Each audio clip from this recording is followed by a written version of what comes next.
എല്ലാ ദിവസവും രാവിലെ ഇതിനേക്കാൾ കൂടുതൽ മുടി കണ്ടിട്ടാണ് ഞാൻ എഴുന്നേൽക്കുന്നത്. പിന്നെ അത് ഈരുമ്പോഴും തൊടുമ്പോഴും അറ്റ്ലീസ്റ്റ് എണ്ണ തേക്കുമ്പോൾ കുളിക്കുമ്പോൾ കുളി കഴിഞ്ഞിട്ടൊക്കെ വരുന്ന മുടിക്ക് ഒരു കണക്കുമില്ല. എവിടെ നിന്നാണോ ഇത്ര മുടി ഇങ്ങനെ കുഴിയുന്നതെന്ന് ഞാൻ ആലോചിക്കും. ഏറ്റവും സങ്കടം പോണിട്ടയിൽ കിട്ടുമ്പോഴാണ്.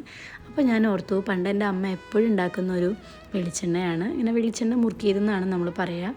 അപ്പോൾ വീട്ടിലുള്ള കറിവേപ്പില കുറച്ചെടുത്തു. പിന്നെ ചെമ്പരത്തി വേണം. അപ്പം മാമൻ്റെ വീട്ടിൽ ഒരുപാട് ചെമ്പരത്തി ഉണ്ട്, കുറേ അപ്പുറത്തെ സൈഡിലാണ്. അപ്പോൾ കിട്ടുന്നതൊക്കെ ഞാൻ പൊട്ടിച്ചിട്ടുണ്ട്. പിന്നെ അതിൻ്റെ കുഞ്ഞ് ഇലകളും എടുത്തിട്ടുണ്ട്. താളി ഉണ്ടാക്കാനും കുറച്ചും കൂടെ നല്ലതാണല്ലോ, അപ്പോൾ അതിനും കൂടെ വേണ്ടിയിട്ടാണ് ഇല എടുത്തത്.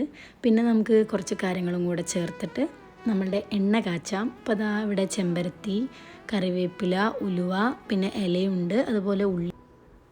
അപ്പം ഞാൻ എന്തായി ഇലകളും പൂവൊക്കെ ഒന്ന് കഴുകിയിട്ടുണ്ട്. അതിൻ്റെ വെള്ളമൊക്കെ നന്നായിട്ട് പോകണം, ഉണക്കി എടുത്തിട്ടുണ്ട്. പിന്നെ ജീവൻ സാദിയുടെ വെളിച്ചെണ്ണയാണ് ഉപയോഗിക്കണത്, ആട്ടിയ വെളിച്ചെണ്ണ ഉണ്ടായിരുന്നില്ല. അപ്പോൾ എല്ലാം കൂടി ഇതുപോലൊരു പാത്രത്തിൽ വെച്ചിട്ട് ഒരു 15 മിനിറ്റ് നമ്മൾ കുറഞ്ഞ തീയിൽ ഇങ്ങനെ ഇളക്കിക്കൊണ്ടിരിക്കണം. ഇലയൊക്കെ നല്ല കരിഞ്ഞ് കറുത്ത കളറാകുമ്പോഴാണ് അതിൻ്റെ പാകമാവണത്. ഇടയ്ക്കിടയ്ക്ക് ഇവിടുത്തെ ആൾക്കാർ മാറുന്നുണ്ട്. ഇത്രയും കാലത്തിനിടയ്ക്ക് ഞാനിത് 2ാമത്തെ പ്രാവശ്യമാണ് ഉണ്ടാക്കണത്. ആദ്യം ഉണ്ടാക്കിയപ്പോൾ നല്ലോണം സമയമൊക്കെ എടുത്തിട്ടാണ് ചെയ്തത്.